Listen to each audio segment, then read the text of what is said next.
Well, here we are together, and we are moving into Mark chapter 6. And from now all the way through until chapter 8, we will be in Galilee with Jesus. We still have a lot of work to do before the journey to the cross in Jerusalem begins. And in these next several chapters, that's what we're going to do. We're going to look deeply at some of these great stories that Mark gives us. And in typical Mark fashion, we're going to jump quickly from one thing to the next. And sometimes these stories appear to be disjointed, and yet you will feel the themes coming through as we talk about the scriptures today.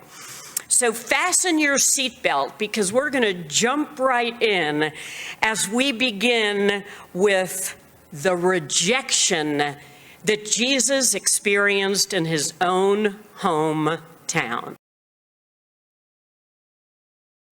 There's a couple of things that are really important to understand in that short text.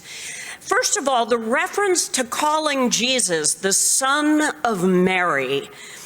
This is an important point to understand, because referring to the Jewish firstborn son by his mother's name instead of the father's name implies very directly that Jesus was an illegitimate child.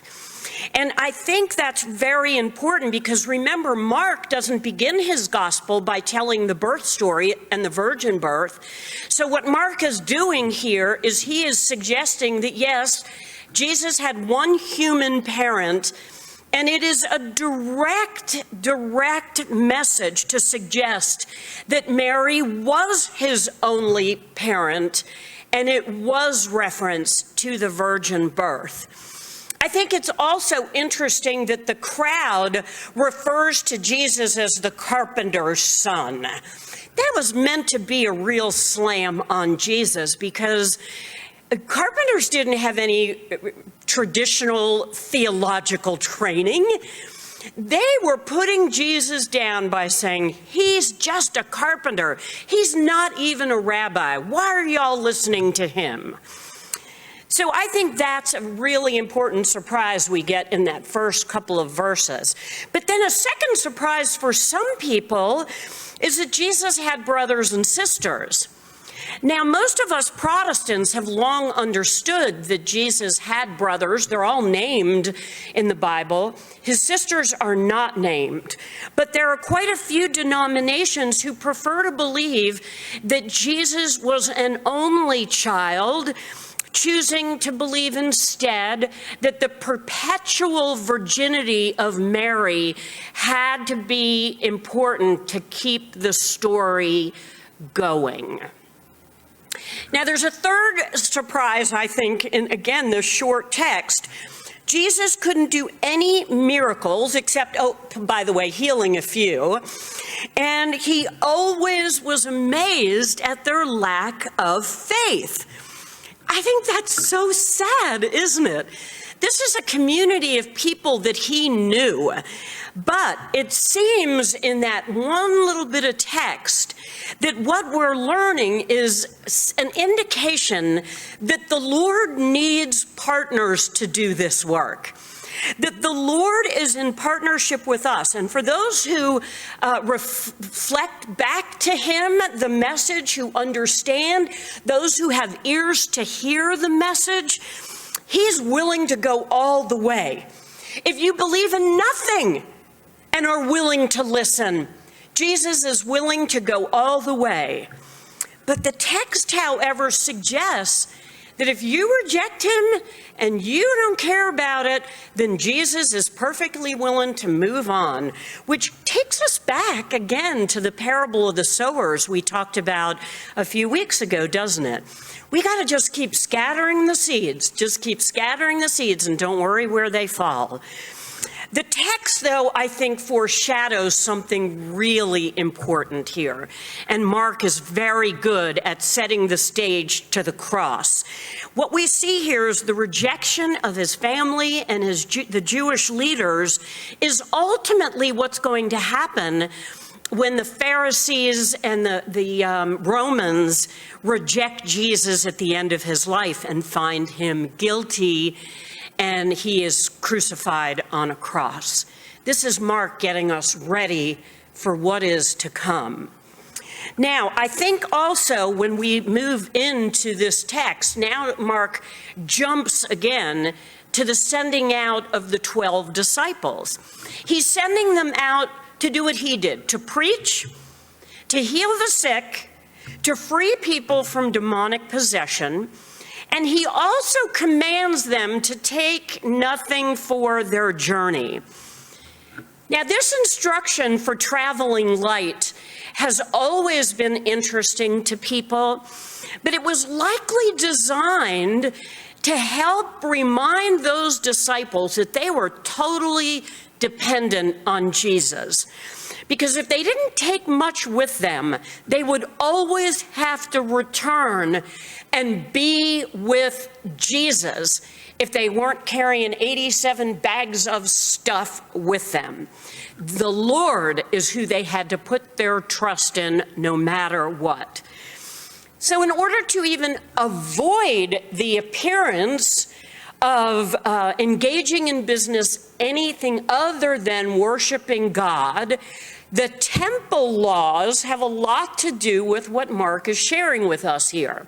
Because the temple laws told anyone coming to the temple that they could not enter the temple grounds with staff, shoes, or a money bag. Again, this was to make sure that people were focused on worship and not stuff. Well, guess what? Jesus wanted his disciples to be totally focused on holy worship of the Lord too. But he told them they should bring a staff and sandals and an empty money bag. It's such a wonderful, wonderful, ironic setup, isn't it? That Mark is going head to head with the Jewish leaders by saying, okay, y'all are telling people not to wear a staff and shoes and a money bag. I'm telling my disciples to do just the opposite. It's quite ironic, and I love how Mark writes like that. All right, now Jesus goes on to explain this whole rejection business a little more, because he says to the disciples, look, I'm not going to be the only one rejected here. Yes, I'm rejected in my own hometown, but you're going to be rejected everywhere you go. So this is what he told them. He said, if any place will not welcome you or listen to you, leave that place and shake the dust off your feet as a testimony against them. So their job was to persuasively present the information, but if their audience wasn't willing to receive it, they should continue on to the next place. But there's some really good, wonderful additional significance in this text here. Because in that day, Jewish people had an expression that when they had to travel through Gentile cities, which they considered to be nothing but dens of iniquity, when they left the city, they were to shake the dust off their feet, because even the dust on their feet was disgusting, and they didn't want to take anything from those Gentile cities with them anywhere. So essentially, what Jesus is telling us here is to regard the Jewish cities that rejected their message as if they were Gentile cities and villages, and just shake the dust off your feet and move on. Listen, folks, the disciples were on a mission from Jesus. They had a very, very clear calling from Jesus, just like we do. And that message is to go and make disciples for Jesus Christ. But in order for us to make disciples, we have to be disciples. And that's why I love the season of Lent, because it reconnects us to how we do that. I think one of the best lines I ever heard about, so how do you define what being a good disciple is, are these simple words. A disciple is one who lives and loves like Jesus. This is certainly what the disciples were trying to learn how to do. It's what you and I try to learn how to do all the time. But Jesus chose them, he taught them, and now he is sending them the same way he is still doing for us all these thousands of years later. Okay, so now I want to spend a few minutes on the most tawdry tale, well, one of the most tawdry tales that we find in the Bible, and that is the story of Herod and the beheading of John the Baptist. It has everything that makes headlines powerful. It has political drama, it has sex scandals, and it has plenty of religious disgrace. And when the rich and the powerful and the holy fall, oh, Katie, bar the door, because everyone wants all the gory details. This is a story of conflict. And the conflict theme is something we see all the way through in Mark, and it's back now. This is messy Christianity. Now, it wasn't Christianity quite yet for all those folks, was it? John the Baptist had tried so hard. And this tale is not told to us to give us a break in trying to decipher difficult scripture. It's not given to us for entertainment value. There's a bigger message in this drama that again is setting the stage for the future. You see, Herod had a deep desire and ambition. He wanted the Jews to see him as their true king, not their God. He was competing with his father, who was building this great legacy of a second temple. And this Herod wanted to be associated with royalty just like King Solomon had been hundreds of years ago when the first temple was completed. Now, though, that legacy for Herod was in question, because John the Baptist had called out his sinful behavior, had humiliated him publicly in front of all the Jewish public. So, in essence, Herod had no choice but to save face and have John the Baptist murdered. Do you see the conflict that's really the message here? This is a conflict between two kingdoms. We have the kingdom of John's message, which is a message of forgiveness and baptism and the sins that are no longer be important. John the Baptist is upstaging the whole idea of even needing a temple, because soon, with the resurrection of Jesus, forgiveness would no longer require the sacrifice of animals for the forgiveness of sins.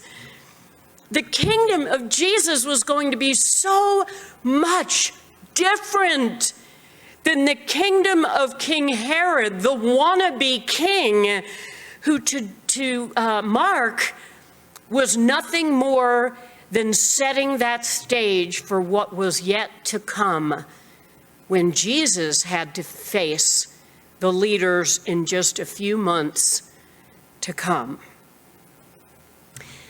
So we talked about rejection, we talked about conflict, and we jump again to finish with one of the best known miracle stories in the Bible, the multiplication of the fishes and loaves. Now, we're going to really dive deep into miracles next week, so don't miss it, because there's a lot to talk about when we start talking about miracles. But today, I want to set the stage for what's happening with this miracle. The disciples and Jesus have just had an exhausting trip. They have been healing and moving and going, and the crowds are building, and they're tired. They've just had to bury John the Baptist, so they're defeated, and they want to just get away and spend a little time alone with Jesus. And Jesus is really tired too. But let's see what happens. And as you watch this miracle that I know you're all familiar with, watch it from a different lens.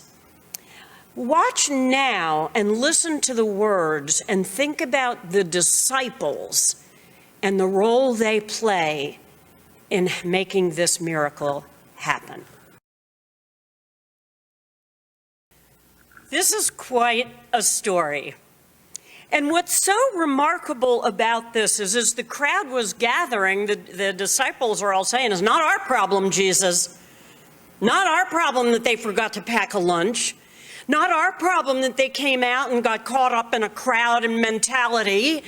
Not our problem. Don't ask us to deal with this." And yet Jesus has compassion for the crowds.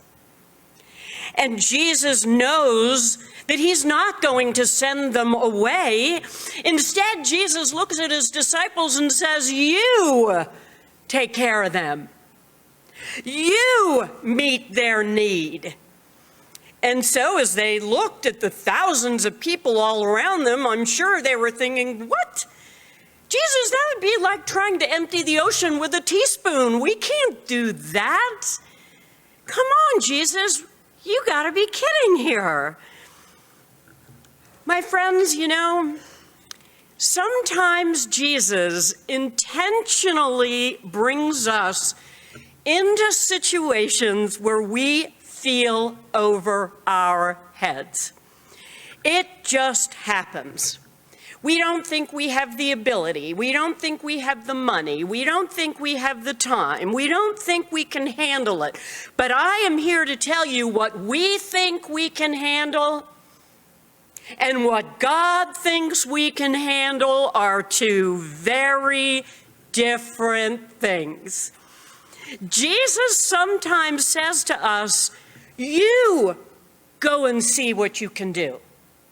You take care of this." And we look at what Jesus asked of us, and it's truly overwhelming. And we're not even sure what to do until we realize that he's never going to ask us to do outrageously hard things unless he's right there by our side to help us. Now look, Jesus could have easily multiplied the bread and the fishes just like that. He could have, in the blink of an eye, just multiplied and put out all that food just before the disciples had to even know what had happened. But that's not what he did. Jesus made them go be part of the solution. And they came up with the 5 loaves and the 2 fish, not even enough for a dozen McDonald's fish fillet sandwiches, for heaven's sakes. And there were 5,000 people. So here they were, and yet miraculously, everyone eats, and there's plenty of food left over. More than they even had at the beginning when they started. But it was the disciples that had to take the action. Now, I don't know if you noticed, but there is an intentional contrast again here between the 2 banquets we see in this chapter. You first have Herod's banquet.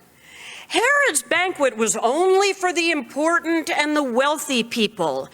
It was full of seduction and deceit, a banquet that ended with a horrible, violent death of John the Baptist. And then we have this banquet on the hillside overlooking the Sea of Galilee.